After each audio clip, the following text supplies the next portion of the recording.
जानकारी तो लोगों को है, लेकिन क्या कोई एक्शन हुआ है? क्योंकि लगातार मुख्यमंत्री योगी आदित्यनाथ आप बैठकें कर रहे हैं, आपसे भी जाहिर तौर पर बातचीत होगी। देखिए इसमें जो है ये बहुत दुर्भाग्यपूर्ण घटना है। मैंने कल भी इस विषय में मीडिया से बहुत स्पष्ट रूप से कहा था। हमारे जो पैतृक गांव में है उसमें लगभग 40 साल से इस तरह का ये कार्यक्रम हो रहा और ये जो तिथि है इन्हीं तिथियों में ये कार्यक्रम होता है। लोगों को जानकारी है और पूरे हमारे क्षेत्र के हजारों लोग इस कार्यक्रम में प्रतिवर्ष शामिल होते हैं। उसी कार्यक्रम के सिलसिले में मैं भी अपने गांव जा रहा था और हमारे साथ में उस कार्यक्रम के मुख्य अतिथि हम आदरणीय उप मुख्यमंत्री केशव प्रसाद जी भी जा रहे थे। लेकिन इसी दौरान यहाँ के जो किसानों के नाम पर आंदोलन कुछ लोग कर रहे हैं, उन लोगों ने वहाँ पर धरना प्रदर्शन करने की एक योजना बनाई और जब हमारे कार्यकर्ता हमारे लोगों को रिसीव करने के लिए जा रहे थे उप मुख्यमंत्री जी को, उसी दौरान उन किसानों के बीच में छुपे हुए कुछ उपद्रवी तत्वों ने इस तरह से पत्थरबाजी की, जिसके कारण वहाँ पर वो गाड़ियाँ रुक गईं और गाड़ियों से फिर निकाल करके कार्यकर्ताओं को हमारे लाठी डंडों और तलवारों से पीट करके उनकी हत्या की गई। गाड़ियों को सड़क से खाई में धकेल करके वहाँ पर उसको जलाया गया और भी दूसरी गाड़ियाँ जलाई गई, दूसरी गाड़ियों में तोड़-फोड़ हुई। क्योंकि मैं वहाँ पर था नहीं तो पूरी घटना किस तरह से हुई ये नहीं, लेकिन हमारे कार्यकर्ताओं की हत्या हुई है और जो वहाँ से जानकारियाँ मिल रही उनके आधार पर मैंने देखा है। और जो वीडियो में स्पष्ट है कि कुछ लोग ऐसे मार रहे हैं, गाड़ियों को जला रहे हैं और उसके साथ साथ कुछ लोग ऐसे जिनकी हत्या हो गई उनको पीट कर ये भी कह रहे हैं कि तुम मंत्री जी का नाम लो, ये कहो कि उन्होंने कुचलने के लिए कहा। इस तरह की बातें भी उन लोगों ने की है। लेकिन हमारे कार्यकर्ताओं की जो हत्या हुई है वो बेहद दुखद है। उसके लिए मैं प्रशासन से यही कहूँगा और साथ ही साथ जो मेरे बेटे के ऊपर एक आरोप उन्होंने लगाने का प्रयास किया है, ये कार्यक्रम हमेशा चलता है और वो उस कार्यक्रम का अध्यक्ष है। 11 बजे से लगातार उस कार्यक्रम में थे और हजारों की भीड़ के बीच में थे। पुलिस प्रशासन, एसडीएम, सीओ ऐसे सारे लोग वहाँ पर मौजूद थे, उन सब के बीच में थे। तो इस तरह के आरोप लगाना बिल्कुल झूठा और मिथ्या है कि वो उसमें शामिल थे। अगर वो होते, जिस तरह की घटना इन लोगों ने की है, जिस तरह से इन्होंने हत्याएं मानवता रहित होकर के की है, तो मेरे बेटे की भी जान चली जाती। और मुझे लगता है कि इनकी साजिश यही थी। शायद उन्होंने जो मेरी गाड़ी कार्यकर्ताओं को लेके जा रही थी उसको देख करके ही ये समझा हो कि मेरा बेटा इसमें है, तो उसकी हत्या करने के लिए भी हमला ये हो सकता है। लेकिन सर एक बात बताइए, एक मिनट रुक जाइए। उसके साथ ही साथ मैं ये भी कहना चाहता हूँ हमारी प्रशासन से और हमारे मुख्यमंत्री जी से ये मांग है कि हमारे जो कार्यकर्ता मारे गए हैं उनको 50-50 लाख रुपए का मुआवजा दिया जाए। उसके साथ साथ जो दोषी हैं उनके विरुद्ध और जो ये घटनाक्रम है जो उन्होंने एफआईआर दर्ज कराई है उसकी न्यायिक जांच हो, एसआईटी जांच हो, सीबीआई जांच हो, किसी भी तरह की कोई भी जांच हो, बड़ी से बड़ी जांच हो, रिटायर्ड जज से हो, मौजूदा जज से हो, ये सब करा करके जो भी एविडेंस कलेक्ट हो, जो साजिश पता चले, ऐसे सब लोगों के विरुद्ध कड़ी कार्रवाई की जाए। मतलब 4 लोग जो मारे गए थे वो जो किसान बताए जा रहे हैं, तो वो कैसे मारे गए? अगर देखिए मैं वहाँ पर तो था नहीं, ना मेरा बेटा वहाँ पर था। वहाँ पर वो किन परिस्थितियों में मारे गए ये तो जो वहाँ लोग मौजूद हैं वही बता सकते हैं।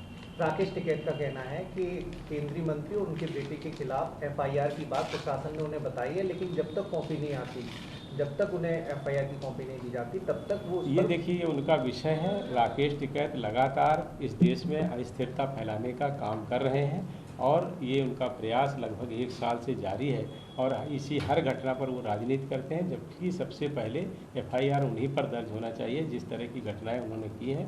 सुप्रीम कोर्ट ने भी उसको संज्ञान में लिया है और अभी 3-4 दिन पहले ही जिस तरह से सुप्रीम कोर्ट की टिप्पणी आई है उससे भी उनको समझना चाहिए। और जिस तरह से लोग देखे गए हैं, समाजवादी पार्टी के जिला अध्यक्ष जो रुद्रपुर से आकर के इस कार्यकर्ता सम्मेलन को भड़का रहे थे, जो लोग मारे गए ऐसी मुझे सूचना मिली है, मैं सुनी हुई बात ही बता रहा हूँ कि नानपारा बहराइच के रहने वाले थे। इसी तरह से पूरनपुर, पीलीभीत, इस तरह की जो साजिश करके लोग आ रहे हैं। राकेश टिकैत जी को भी देखना होगा कि किसान आंदोलन में अराजक तत्व अगर आ रहे हैं तो उसका रोकने की भी जिम्मेदारी उनकी है, और उसके कारण अगर कोई घटना होती है तो राकेश टिकैत पर FIR। मेरा सवाल ये सर कि आप जिस दौरान कॉन्वॉय से गुजर रहे थे, क्या इस हिंसक झड़प के पहले आपके कॉन्वॉय पर पत्थरबाजी हुई? कोई पत्थर नहीं, हमारा रूट डाइवर्ट कर दिया गया था और हम थोड़ा उससे पहले से हम लोगों को दूसरे रास्ते से घुमा दिया। क्या प्रशासन ने दौरान कोई विरोध नहीं दर्ज हुआ था? नहीं, हमारे जहाँ पर वो विरोध के लिए इकट्ठा हुए थे उस रास्ते की बजाय दूसरे रास्ते से हमको प्रशासन लेकर के कार्यक्रम स्थल पर जा रहा है। क्या प्रशासन को अंदेशा था कि इस तरह की कोई घटना घट सकती है? अब ये देखिए, इसका उचित जवाब जो यहाँ के प्रशासन के लोग हैं वो दे पाएंगे। मैं तो परसों रात में ही दिल्ली से आया हूँ, तो यहाँ की जो सारी जानकारी है वो यहाँ के प्रशासन से आप पूछें। ये जानकारी मिलने से प्रशासन ने इस कार्यक्रम को निरस्त करने की सलाह दी थी। अब अगर निरस्त करने की सलाह दी होती तो निरस्त हो ही जाता। ये तो कार्यक्रम कुछ ऐसा नहीं था, ये हमेशा से होता था और ये प्रतिवर्ष होता है और हजारों लोग शामिल थे और कार्यक्रम हुआ।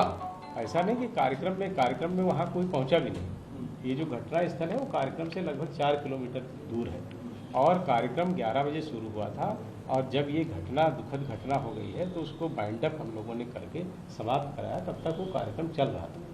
आप गृह मंत्री भी हैं, तो क्या आपके और आपके बेटे के खिलाफ कोई FIR दर्ज की गई है? पुलिस ने कोई पूछताछ घटना के बारे में? मुझे ऐसी कोई जानकारी नहीं है और इस FIR का कोई औचित्य नहीं है। अगर FIR दर्ज की जाती है तो गलत तथ्यों पर होगी और मेरा पूरा विश्वास अपने इन्वेस्टिगेशन पर है, अपने शासन पर है, प्रशासन पर है। जब एविडेंस कलेक्ट होंगे अपने आप स्थिति साफ होगी। मुख्यमंत्री से आपकी बातचीत जो हुई है उसमें उन्होंने क्या कहा है? मुख्यमंत्री जी से भी हमारी बात नहीं हुई है। अभी हमने अपने कार्यकर्ताओं से अभी रात में हम लोग उनका PM वगैरह ऐसे सब करके उनकी बॉडी वगैरह को उनके घर भेजने के काम में व्यस्त है। अभी मैं यहाँ आया हूँ, अब मैं बात करूँगा।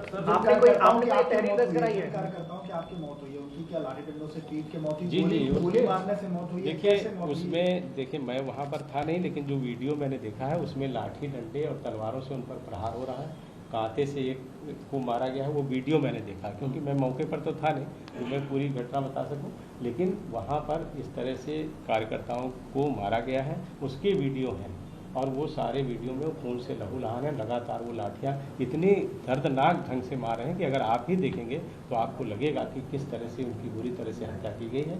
मैं प्रशासन से मांग करता हूँ इसके खिलाफ जो भी लोग उनके विरुद्ध कार्रवाई भी हो और हमारे सोशल मीडिया पे वीडियो वायरल हो रहा है। आप गृह राज्य मंत्री हैं, आपको लगता है कि कहीं एक चूक हो गई है? अगर वो चूक बचाई देखिए, कोई भी घटना जब होती है उसके बाद बहुत सारी चीज़ें ऐसे निकल करके आती हैं कि हाँ अगर ये ना किया होता तो ना होता, या कार्यक्रम में ही हम ना जाते, या वो रिसीव करने ना जाते।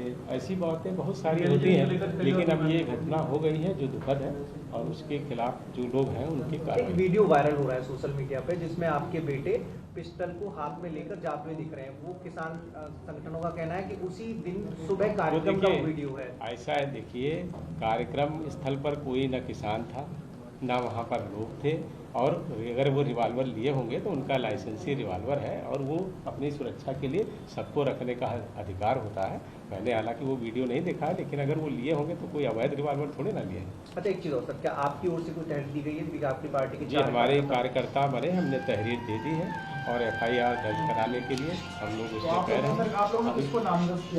हैं। अभी देखिए उसमें चूँकि हम लोगों के पास वीडियो ही है, उसमें हम लोग बहुत लोगों को पहचानते नहीं हैं। अभी कुछ लोगों के नाम आए हैं जिसमें रुद्रपुर के समाजवादी पार्टी के जिलाध्यक्ष का भी नाम आया है कि एक फ़ोटो उनका था। कुछ लोग ऐसी खालिस्तान फोर्स का टी-शर्ट पहने हुए लोग हैं। ऐसे सब फोटोएं वगैरह वायरल हो रही हैं, उसमें से अब लोगों को चिन्हित किया जाएगा। मैं किसी को जानता तो हूँ। रुद्रपुर से सर आपने कहा समाजवादी पार्टी के जिला अध्यक्ष की फोटो सामने आई है। हाँ। ये क्या उस प्रदर्शन में सामने? ये मुझे सुनने को मिला है। मैंने तो देखो मैं वहाँ नहीं था, ना मैं वहाँ था ना मेरा बेटा था, तो इसलिए मुझे ये सब एकदम जानकारी नहीं। लेकिन जो मैं फोटो में देख रहा हूँ या लोग जो मुझे बता रहे हैं उसके आधार पर मैं आपको सूचनाएं दे रहा हूँ। सर गृह मंत्रालय से कोई फीडबैक लिया गया हो, इस मामले का कोई इनपुट लिया गया हो? नहीं, गृह मंत्रालय अब यहाँ पे प्रदेश शासन को करना है। प्रदेश सरकार अपने स्तर से सब चीज़ें कर रही है, कार्रवाई हो रही है, जांच हो रही है और SP लॉ एंड ऑर्डर ऐसे सारे लोग आ गए हैं। IG आए थे, कमिश्नर आए थे, तो सब कार्रवाई हो रही है। आपसे आपके बेटे से कोई पूछताछ अभी तक नहीं हुई है? नहीं, हमसे क्यों होगी जब हम मौके पर ही नहीं थे, तो हमसे क्यों पूछताछ होगी? और देखिए इसमें लगातार राजनीति ही है। राजनीति ही हो रही है। और जिस तरह से हम अपना यहाँ पर किसानों के जो हमने जैसे जो वीडियो की बात कर रहे थे, वो किसान सम्मेलन का ही वीडियो है। उसके बाद संपूर्ण नगर में भी हमने किसान गोष्ठी की, जो इस तरह से किसानों के कार्यक्रम हो रहे थे। चूँकि मैं ये जानता हूँ कि केवल जो राकेश टिकैत के साथ आंदोलन कर रहे हैं वही किसान नहीं है, हम भी किसान हैं। और 99% किसान कृषि कानूनों के पक्ष में, वो 1% से भी कम का प्रतिनिधित्व कर रहे हैं, लेकिन अराजकता फैला रहे हैं। तो मैं ये गोष्ठियाँ कर रहा था, तो उससे भी उनको हो सकता है कि ऐसी चिढ़ लग रही हो कि उनका आंदोलन कमज़ोर हो रहा है, और उन्होंने इस तरह की घटना करके फंसाने का प्रयास किया। अखिलेश यादव, प्रियंका गांधी, छत्तीसगढ़ के मुख्यमंत्री भूपेश बघेल, पंजाब के सीएम और दूसरे राजनीतिक दल के लोग लगातार यूपी आना चाहते हैं। सरकार ने हालांकि चूंकि अराजकता ना फैले इसलिए उनको रोका हुआ है। आपको लगता है कि संवेदनशील मसला है और इसको लेकर? देखिए, बिल्कुल संवेदनशील मसला है, लेकिन जो लोग संवेदनशील नहीं हैं, जिनके लिए राजनीति ही सब कुछ है, कुर्सी पर पहुंचना ही उनका लक्ष्य और रहता है, ऐसे सब लोग ऐसी दुर्भाग्यपूर्ण घटनाओं पर राजनीति करते हैं। लेकिन हमारी संवेदना है हमारे कार्यकर्ताओं के साथ, और जो किसानों के या जो में समूह में शामिल थे उन लोगों की भी मृत्यु हुई है, उनके प्रति भी हमारी संवेदना है। हम संवेदना और सहानुभूति से उनके परिवारों के साथ खड़े हैं। साथ ही साथ हमारा यह भी प्रयास होगा कि ऐसे सब लोगों को सरकार ठीक तरह से उनका मुआवजा मिले, उनके परिवार की जो भी हम मदद कर सकें उनको हम करेंगे। सर, एक आखिरी सवाल, जिस तरह से किसान संघ कर रहा है कि आपके बेटे की गिरफ्तारी हो और आपको इस्तीफा, और अगर देखिए, इस देश में लोकतंत्र है, कानून का राज है। किसी के कहने से अभी हम कह दें कि हम भाई फला आदमी की गिरफ्तारी करो, ऐसे तो नहीं हो सकती।